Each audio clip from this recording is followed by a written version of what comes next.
স্বাগত দীপ্ত সংবাদের সাথে আছে আমি কাজী আসিফুজ্জামান। ত্রয়োদশ জাতীয় সংসদ নির্বাচনের প্রচারণার অংশ হিসেবে দীর্ঘ ২২ বছর পর আজ ময়মনসিংহ সফরে যাচ্ছেন বিএনপি চেয়ারম্যান তারেক রহমান। একই দিনে তিনি গাজীপুর ও রাজধানীর উত্তরায় জনসভায় ভাষণ দেবেন।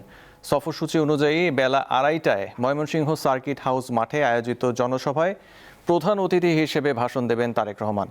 ময়মনসিংহ থেকে ফেরার পথে সন্ধ্যা ৬টায় গাজীপুর জেলা শহরের ঐতিহাসিক রাজবাড়ী মাঠে আয়োজিত জনসভায় যোগ দেবেন তিনি। এরপর সন্ধ্যায় রাজধানীর উত্তরার আজমপুর ঈদগাহ মাঠে স্থানীয় বিএনপি আয়োজিত জনসভায় যোগ দেবেন।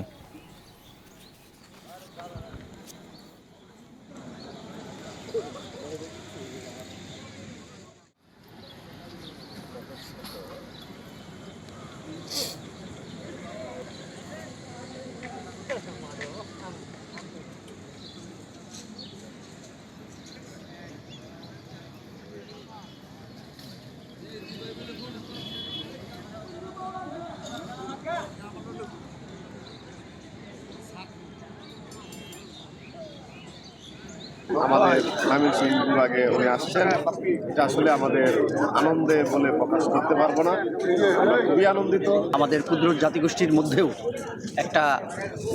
আমরা আনন্দিত। এটা একটা আবেগের জায়গা এবং সারা বাংলাদেশের দলীয় নেতা কর্মীরা খুবই আনন্দিত এবং উনি আসতেছে উচ্ছ্বাসের মধ্যে এবং সেই পরিস্থিতি বিরাজ করে। দর্শক, যোগাযোগ ব্যবস্থার উন্নয়ন সুনামগঞ্জ ১ আসনের ভোটারদের অন্যতম চাহিদা। তারা বলছেন অতীতে হাওর এলাকায় তেমন নজর দেননি জনপ্রতিনিধিরা। প্রার্থীরা অবশ্য বরাবরের মতো জনগণের পাশে থাকার আশ্বাস দিচ্ছেন। সরকার আসে সরকার যায়, কিন্তু তেমন বদলায় না হাওরের মানুষের জীবনমান। কাকডাকা ভরে জমিতে যাওয়া, সারাদিন হাড় ভাঙা পরিশ্রমের পর ঘরে ফেরা, বর্ষায় পানির সাথে মিতালি, এটি হাওরের মানুষের জল জীবিকার সংগ্রাম। হাওরের কাদা পানিতে থাকে তাদের ভাগ্য। পর্যটন ও প্রাকৃতিক সম্পদ সমৃদ্ধ আসন সুনামগঞ্জ ১, কিন্তু অনুন্নত যোগাযোগ ব্যবস্থা, দারিদ্র্য এবং বিকল্প কর্মসংস্থানের অভাবে অনেক পিছিয়ে আছে তাহিরপুর, জামালগঞ্জ, ধর্মপাশা ও মধ্যনগর উপজেলার মানুষ। এসব বিষয়ে গুরুত্ব দিচ্ছেন ভোটাররা। আমাদের তাহিরপুর উপজেলার ভিতরে রাস্তাঘাটের যোগাযোগ ব্যবস্থাটা খুবই খারাপ। আমার প্রত্যাশা হচ্ছে সুনামগঞ্জ ১ আসনে যেই আসুক, ১ আসনে এমপি হলে আমাদের এলাকার উন্নয়ন হবে। যাতায়াতের অবস্থা খুবই নাজেহাল, মানে রাস্তাঘাট, স্বাস্থ্যখাত ইত্যাদি সব মিলিয়ে আমাদের অবস্থা খুবই খারাপ। আমরা শিক্ষা খাতে একেবারে দুর্বল, তারপরে আমাদের স্বাস্থ্য খাত এত দুর্বল যে আমাদের বাড়ি থেকে যদি একজন অসুস্থ মানুষকে নিয়ে সদর হাসপাতালে যেতে চায় তাহলে এখানেই অনেক মানুষ মারা যায়। প্রচারণা শুরুর পর থেকে ভোটারদের কাছে ছুটছেন প্রার্থীরা। হাওরের মানুষের ভাগ্য পরিবর্তনের জন্য দিচ্ছেন নানা প্রতিশ্রুতি। আমাদের হাওরের সাবমার্জিবল রোড করতে হবে, যেগুলি আমাদের কৃষকরা ধান রোপণে সহজে রোপণ করতে পারে, সহজে কেটে নিয়ে আসতে পারে। এই এলাকার উন্নয়নের জন্য নতুন পরিকল্পনা করে এই এলাকাকে উন্নত করতে হবে। এখানে আমাদের যে পর্যটন খাত আছে, সেই পর্যটন খাতকে যদি আরও ভালো করে বিন্যস্ত করা যায়, একটা সুন্দর পরিকল্পনা নেওয়া যায়, তাহলে এখানেও অনেক কর্মসংস্থানের ব্যবস্থা হবে। সুনামগঞ্জ ১ আসনে এবার ভোটারের সংখ্যা প্রায় ৫.৫ লাখ। কামরুন নাহার, দীপ্ত, বার্তা কক্ষ। দর্শক, আগে যেমনটি বলছিলাম, ত্রয়োদশ জাতীয় সংসদ নির্বাচনের প্রচারণার অংশ হিসেবে দীর্ঘ ২২ বছর পর আজ ময়মনসিংহ সফরে যাচ্ছেন বিএনপি চেয়ারম্যান তারেক রহমান। একই দিনে তিনি গাজীপুর ও রাজধানীর উত্তরায় জনসভার ভাষণ দেবেন। সফরসূচি অনুযায়ী বেলা ২:৩০টায় ময়মনসিংহ সার্কিট হাউস মাঠে আয়োজিত জনসভায় প্রধান অতিথি হিসেবে ভাষণ দেবেন তারেক রহমান। এই বিষয়ে জানতে আমাদের সাথে যোগ দিচ্ছেন ময়মনসিংহ থেকে সহকর্মী মাহমুদুল হাসান। চলে যাব তার কাছে। মাহমুদুল, দীর্ঘ ২২ বছর পর ময়মনসিংহ যাচ্ছেন তারেক রহমান, জনসভার সার্বিক প্রস্তুতি কেমন দেখছেন? আসিফ, আপনি যেমনটি বলছিলেন, আসলে একটি প্রায় দুই যুগ পর তারেক রহমান ময়মনসিংহে আসছেন। আর আপনি জানেন যে বিএনপি দীর্ঘদিন আন্দোলন সংগ্রামের কারণে তারা তেমন এবং বিগত যে সরকার ছিল সেই সরকারের বিভিন্ন প্রশাসনিক চাপের কারণে তারা তাদের যে বিভিন্ন কর্মসূচি সেটি কিন্তু সফলভাবে বা তাদের ইচ্ছে মতো তারা বাস্তবায়ন করতে পারেনি। কিন্তু আমরা ৫ই আগস্টের পরে দেখেছি বিএনপি তাদের কর্মসূচি যেমন সফলভাবে করছেন বা তাদের ইচ্ছে মতো তারা স্বাধীনভাবে করতে পারতেছেন। তো তারই একটি আজকে এটার বহিঃপ্রকাশ হবে, কারণ এখানকার যারা বিএনপির স্থানীয় নেতাকর্মী রয়েছেন, তারা বলছেন যে এই নির্বাচনী জনসভাকে তারা জনসমুদ্রে পরিণত করতে চান। ময়মনসিংহ বিভাগের 4টি জেলা এবং ময়মনসিংহ জেলার যে 2টি ইউনিট রয়েছে দক্ষিণ এবং উত্তর, এই জেলার নেতাকর্মী এবং মহানগরের নেতাকর্মীরা সবাই ঐক্যবদ্ধভাবেই এই জনসভাকে সফল করার জন্য গতকালকে রাত্রে পর্যন্ত আমরা দেখেছি যে অনেক মানুষজন এসে মঞ্চের সব যে ধরনের প্রস্তুতি দরকার তা সম্পন্ন করেছেন এবং আজকে সকাল থেকেই দলে দলে লোকজন আসছেন এবং সমাবেশস্থলের দিকে যাচ্ছেন। আমরা ভোরবেলা গিয়েছিলাম, তখন হয়তো লোকজন তেমন ছিল না, কিন্তু এখন আমরা দেখতে পাচ্ছি যে মানুষজন বিভিন্ন এলাকা থেকে বাসে করে, ট্রাকে করে, যে যেভাবে পারছে সেভাবে কিন্তু ময়মনসিংহ শহরের দিকে প্রবেশ করছেন এবং এই তারেক রহমানের আগমনকে তারা একটি উৎসবের আমেজ হিসেবে নিয়েছেন। তারা বলছেন যে আসলে এই নির্বাচনকালীন সময়ে তারেক রহমান এসে এই এলাকার যারা প্রার্থী রয়েছে, আমরা যেটি জেনেছি যে আসলে ময়মনসিংহ বিভাগের যে 24 জন বিএনপি মনোনীত প্রার্থী রয়েছেন তাদেরকে মঞ্চে এসে এবং এই অঞ্চলে যারা বিএনপির নেতাকর্মী রয়েছেন তাদেরকে ধানের শীষে ভোট দেওয়ার জন্য তিনি আহ্বান জানাবেন এবং এই অবহেলিত ময়মনসিংহ জনপদের উন্নয়নে তিনি কি কি কাজ করতে চান সেই প্রতিশ্রুতি তিনি দিবেন বলে নেতাকর্মীরা আমাদেরকে জানিয়েছেন। আরেকটি বিষয় জানিয়ে রাখি যে ময়মনসিংহের যে আসনগুলো রয়েছে প্রত্যেকটি আসনে কিন্তু বিএনপির শক্তিশালী বিদ্রোহী প্রার্থী রয়েছেন। সেই বিদ্রোহী যারা দলীয় প্রার্থী রয়েছেন তারা আমাদেরকে জানিয়েছেন যারা বিদ্রোহী প্রার্থী রয়েছেন এবং দলের নেতাকর্মীরা যারা বিদ্রোহী প্রার্থীর পক্ষে কাজ করছেন করার কোনো নির্দেশনা দিতে পারেন তারেক রহমান, এমনটাই যারা দলীয় প্রার্থী রয়েছেন তারা আমাদেরকে জানিয়েছেন।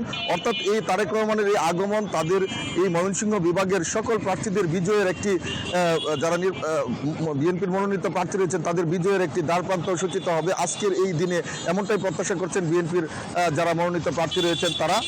আমরা ময়মনসিংহ মহানগর এবং মহানগর বিএনপির যারা নেতাকর্মী রয়েছেন তাদের সাথে কথা বলেছিলাম, তারা বলছেন যে তাদের প্রিয় নেতাকে শুভেচ্ছা জানাতে তাদের সব ধরনের প্রস্তুতি সম্পন্ন হয়েছে এবং আইনশৃঙ্খলা বাহিনীর সাথে তাদের দফায় দফায় কথা হচ্ছে।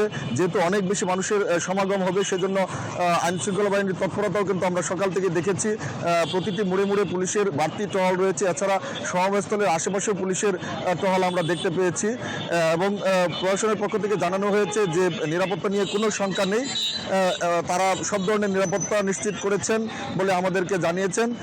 আরেকটি বিষয় হচ্ছে যে এই যে তারেক রহমানের আগমন, এই আগমনকে ঘিরে নেতাকর্মীদের মধ্যে ব্যাপক উচ্ছ্বাস দেখা দিচ্ছে সেই এবং তারা কিন্তু অপেক্ষার প্রহর গুনছেন কখন তাদের প্রিয় নেতা মঞ্চে এসে তাদের সামনে ভাষণ দিবেন, সেই প্রহরটি তারা গুনছেন। আসিফ, এই ছিল আমার কাছে ময়মনসিংহের তারেক রহমানের আগমনের সর্বশেষ। মাহমুদ হাসান, আপনাকে ধন্যবাদ। আসন্ন নির্বাচনে ভোটের নিরাপদ পরিবেশ নিশ্চিত করতে ইসি সর্বোচ্চ চেষ্টা করবে বলে জানিয়েছেন প্রধান নির্বাচন কমিশনার। রোববার ঢাকায় নিযুক্ত বিভিন্ন দেশের কূটনীতিকদের ব্রিফিং শেষে তিনি আরও জানান, নিরপেক্ষ নির্বাচন আয়োজনে কমিশনের প্রতি বিদেশি কূটনীতিকদের শতভাগ আস্থা রয়েছে। এদিকে মাঠ প্রশাসনের বিরুদ্ধে পক্ষপাতিত্বের অভিযোগ করেছে এবি পার্টি। ত্রয়োদশ সংসদ নির্বাচন ও গণভোট পর্যবেক্ষণে ৮৩টি বিদেশি পর্যবেক্ষকের পাশাপাশি বিভিন্ন আন্তর্জাতিক সংস্থা ও বিভিন্ন দেশের নির্বাচন ব্যবস্থাপনা সংস্থার প্রধানদের আমন্ত্রণ জানিয়েছে নির্বাচন কমিশন।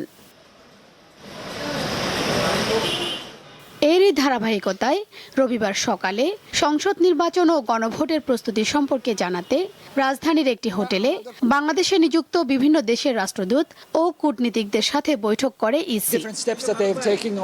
পরে সিইসি জানান, সবাই যাতে শান্তিপূর্ণভাবে ভোট কেন্দ্রে যেতে পারে সেজন্য সেনাবাহিনী সহ আইনশৃঙ্খলা বাহিনী সর্বোচ্চ সতর্কতায় মাঠে থাকবে। নিশ্চিত নিরাপত্তার ব্যবস্থা ইনশাল্লাহ আমরা করব, যাতে অত্যন্ত শান্তিপূর্ণভাবে সবাই এই যে কেন্দ্রে আসতে পারে, ভোটটা দিতে পারে, ভোটটা দিয়ে যাতে ফিরে যেতে পারে। আমরা এখানে যে আর্মি ডিপ্লয় করব, বিজিবি ডিপ্লয় করব, র্যাব ডিপ্লয় করব, আমার এই যে নৌবাহিনী, বিমান বাহিনী, তারপরে Ansar, all the huge development will be there. আমাদের যে ফোকাসটা একটা সুন্দর নির্বাচন উপহার দেওয়া, এই ব্যাপারে তারা বুঝতে পেরেছেন এবং তারা খুবই সন্তুষ্টি প্রকাশ করেছেন আমাদের প্রস্তুতি নিয়ে। এদিকে ভোটের মাঠে লেভেল প্লেইং ফিল্ড না থাকার অভিযোগ তুলে এবি পার্টি চেয়ারম্যান বলেছেন, নির্বাচন নিয়ে কোনো কারসাজি হলে আরেকটি গণ আন্দোলন হবে। নির্বাচনকে যে কেউ যদি ম্যানিপুলেট করার চেষ্টা করে এবং প্রশাসন যদি এখানে দুর্বলতার পরিচয় দেয়, নির্বাচন কমিশন যদি আমাদের অভিযোগ শোনার পরও কোনো ধরনের পদক্ষেপ না নেন, তাহলে কিন্তু নির্বাচনকে কেন্দ্র করে আরেকটি গণ আন্দোলন ঘটতে পারে। এর আগে জাতীয় পার্টির নিবন্ধন বাতিল সহ তাদের নির্বাচনের বাইরে রাখতে ইসিকে স্মারকলিপি দিয়েছে বাংলাদেশ ছাত্র অধিকার পরিষদ। দলটিকে নির্বাচন থেকে না সরালে কঠোর কর্মসূচি দেওয়ার হুঁশিয়ারি দেন নেতারা। আওয়ামী লীগ এবং তার দোসররা নির্বাচনে কোনোভাবে অংশগ্রহণ করতে পারবে না। শিউলি শবনম, দীপ্ত সংবাদ, ঢাকা। নরসিংদীর ড্রিম হলিডে পার্কের সামনের মহাসড়কে সন্ত্রাসী হামলায় আহত হয়েছেন বাংলাদেশ ক্রাইম রিপোর্টার্স অ্যাসোসিয়েশন ক্র্যাবের 10 জন সাংবাদিক। তাদের মধ্যে 6 জনের অবস্থা গুরুতর। এই ঘটনায় 2 জনকে আটক করেছে পুলিশ। সোমবার সন্ধ্যা 7টার দিকে এই ঘটনা ঘটে। হামলায় আহত সাংবাদিক SM ফয়েজ জানান, নরসিংদীর ড্রিম হলিডে পার্কের ক্র্যাবের ফ্যামিলি ডে শেষে বাস যোগে ঢাকায় ফেরার প্রস্তুতি নিচ্ছিলেন তারা। পার্কের সামনে মহাসড়কের পাশে সাংবাদিকদের বাস পার্কিং করায় একদল লোক টাকা দাবি করে। সাংবাদিকেরা এর প্রতিবাদ করলে বাকবিতণ্ডা শুরু হয়। এক পর্যায়ে সন্ত্রাসীরা হামলা চালালে 10 জন আহত হন।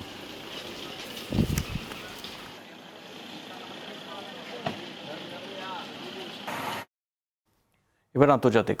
তীব্র শীত ও তুষার ঝড়ে বিপর্যস্ত যুক্তরাষ্ট্রে এ পর্যন্ত কমপক্ষে 30 জনের মৃত্যু হয়েছে। দেশটির অন্তত 25টি অঙ্গরাজ্যে জরুরি অবস্থা জারি করা হয়েছে। যুক্তরাষ্ট্রের উত্তর পূর্বাঞ্চলে নিউ ইয়র্ক ও ম্যাসাচুসেটস থেকে দক্ষিণে টেক্সাস ও নর্থ ক্যারোলাইনা পর্যন্ত শীতের এই তীব্রতা ছড়িয়েছে। রেকর্ড পরিমাণ তুষারপাতে চাপা পড়েছে রাস্তাঘাট ও ঘরবাড়ি। বাতিল করা হয়েছে হাজারো ফ্লাইট। বিদ্যুৎ বিচ্ছিন্ন হয়ে পড়েছেন 8 লাখের বেশি গ্রাহক। এসব অঞ্চলে 18 ইঞ্চি পর্যন্ত তুষারপাত হয়েছে। কোথাও কোথাও তাপমাত্রা নেমে গেছে হিমাঙ্কের নিচে 18 ডিগ্রি সেলসিয়াস পর্যন্ত। দুর্যোগে সবচেয়ে বেশি মৃত্যু হয়েছে নিউ ইয়র্কে। সেখানে 5 জন মারা গেছেন। আবহাওয়া অফিস জানায়, চলতি সপ্তাহের শেষ দিকে পূর্বাঞ্চলে আরও একটি তুষার ঝড়ের সম্ভাবনা রয়েছে।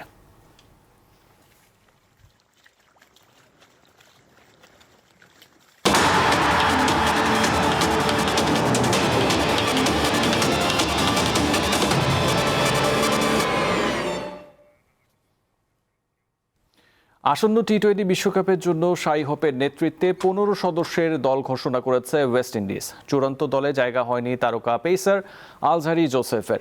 বাদ পড়েছেন অভিজ্ঞ ব্যাটার এভিন লুইসও। নিজের প্রথম সিরিজে জাতীয় দলের হয়ে ভালো করতে না পারলেও টি-20 বিশ্বকাপের দলে জায়গা পেয়েছেন ব্যাটসম্যান কোয়েন্টিন স্যামসন। পেস বোলিংয়ে আছেন জেসন হোল্ডার, ম্যাথিউ ফোর্ড ও জেডেন সেলস। স্পিন বিভাগে আকিল ও চেইলসের সাথে থাকছেন গুডাকেশ মোটি।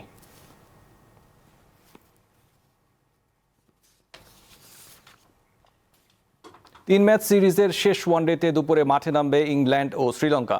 কলম্বোতে দিবারাত্রির ম্যাচটি শুরু হবে বেলা 3টায়। প্রথম ওয়ানডেতে 19 রানের জয়ে সিরিজে এগিয়ে যায় স্বাগতিক শ্রীলঙ্কা। আর দ্বিতীয় ম্যাচে 5 উইকেটের জয়ে সিরিজে সমতায় ফেরে ইংল্যান্ড। জয়ের ধারাবাহিকতায় এই ম্যাচেও জিততে চায় সফরকারীরা। তবে ঘরের মাঠে সিরিজ হাতছাড়া করতে চাইছেন না লঙ্কানরা।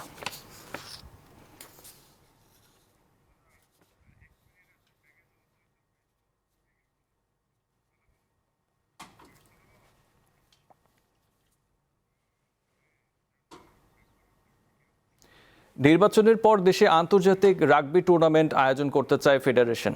ভারত ও পাকিস্তানকে নিয়ে ঢাকা স্টেডিয়ামে ত্রিদেশীয় টুর্নামেন্ট আয়োজনের পরিকল্পনার কথা জানান ফেডারেশন কর্মকর্তারা।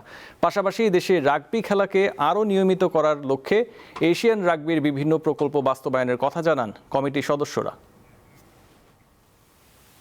2006 সালে রাগবি ফেডারেশন প্রতিষ্ঠার পর দেশের মাটিতে প্রায় 16 বছর পর কোনো আন্তর্জাতিক প্রতিযোগিতা আয়োজন করে বাংলাদেশ। কিন্তু সেটিও খুব যে সাড়া ফেলতে সক্ষম হয় তা নয়। সাংগঠনিক ব্যর্থতার পাশাপাশি আর্থিক অসচ্ছলতার কারণে ভালো মানের রাগবি জাতীয় দলও গড়ে ওঠেনি। তবে নতুন কর্তাদের আবির্ভাবের 8 মাসের মাথায় বেশ আলোড়ন তৈরি করে আয়োজিত হয় আন্তর্জাতিক প্রতিযোগিতা, যেখানে চ্যাম্পিয়নও হয় স্বাগতিকরা। এটা কিন্তু অনেক কঠিন খেলা। 15 সাইড ইজ ভেরি ডিফিকাল্ট, কঠিন খেলা। কিন্তু তো ওটা শেষ করলাম। আমি কুষ্টিয়া দিয়ে গেলাম। ওয়াইনে আমি দেখতাম ডিস্ট্রিক্ট লেভেলের খেলাগুলা অ্যারেঞ্জমেন্ট করতেছে আমাদের ইয়াং ছেলে মেয়েরা, ওরা অ্যারেঞ্জমেন্ট করতেছে। অতি উৎসাহিত হইয়া কিন্তু আমরা যদি ফেডারেশন থেকে ওদেরকে কিছু টাকা দিই, 50,000-70 হাজার টাকা দিলে ওরা নিজেরা কিনে স্পন্সার রেডি করে, স্পন্সার জোগাড় করে, ওরা খুব উৎসাহিত। কিন্তু দেশে নির্বাচনী মহাযজ্ঞ শেষে বড় আকারের টুর্নামেন্ট পরিকল্পনার কথা জানান ফেডারেশন কর্তারা। ট্রাই নেশনটা নিয়ে আমরা ইনশাল্লাহ চেষ্টা করছি ইন্ডিয়া, শ্রীলঙ্কা, পাকিস্তান আর বাংলাদেশ মিলে আমরা যারা যারা পারবে আর কি ওনারা ইয়ে করে সোফার আলহামদুলিল্লাহ আমরা এশিয়া রাগবির কাছে প্রার্থনা দিয়েছি, ওরা আমাদেরকে আবারও বলেছে গো আহেড গিভেন তোমাদের দেশের পলিটিক্যাল সিচুয়েশন ইজ বেটার। ফুটবলে হামজা, সমিত, ফাহমিদুল কিংবা কিউবা মিচেলদের মতো দেশের রাগবিতে নাম লিখিয়েছেন ইংল্যান্ড প্রবাসী খেলোয়াড় হাসান খন্দকার। শিগগিরই যোগ দিতে পারেন আরও কয়েকজন। আমাদের ফরেন প্লেয়ার্সদের একটা কমিউনিকেশন ইয়েও আছে যেখানে আমরা we are always updating each other, ওরা আমাদেরকে আপডেট দিচ্ছে। বিশ্বের অন্তত 221টি দেশেও রাগবি খেলা হয়ে থাকে, আর টেলিভিশনে সবচেয়ে বেশি খেলা দেখার তালিকায় 5ম স্থানে আছে রাগবি। ওয়ার্ল্ডের সবচেয়ে পপুলার গেম হচ্ছে রাগবি, যার জন্য ওরা যার পপুলার গেম তো সব জায়গায় জায়গায় কিন্তু রাগবি খেলা হয়। আমি এটাকে অনেক উপরে তুলবো। আমি এই যে ন্যাশনাল খেলাটা হবে ফেব্রুয়ারি এন্ডে, এরপর মেয়েদেরটা করব, এরপর আমরা ইন্টারন্যাশনাল খেলাতে আমরা চলে যাবো। ইন্টারন্যাশনাল খেলা আমরা ইন্টারন্যাশনাল খেলার জন্য অনেক দেশ কিন্তু আমাদেরকে অনেক নক করতেছে, কিন্তু আসো তোমরা প্লেন দিয়ে ভাড়া নিয়ে চলে আসবে, থাকা খাওয়া সব আমরা দিব। কিন্তু শুধু কথার ফুলঝুরি নয়, এবার পরিকল্পনার সাথে কাজের বাস্তবায়নে রাগবির উন্নয়ন দেখাতে চান সংশ্লিষ্টরা। মোহাম্মদ হাসিব, দীপ্ত স্পোর্টস, ঢাকা। এই ছিল এখনকার মতো। পরবর্তীতে নিউজ 12টায় দেখার আমন্ত্রণ রইল। এছাড়াও তথ্য বিনোদনের জন্য চোখ রাখুন দীপ্ত টিভি ডিজিটাল প্ল্যাটফর্মগুলোতে।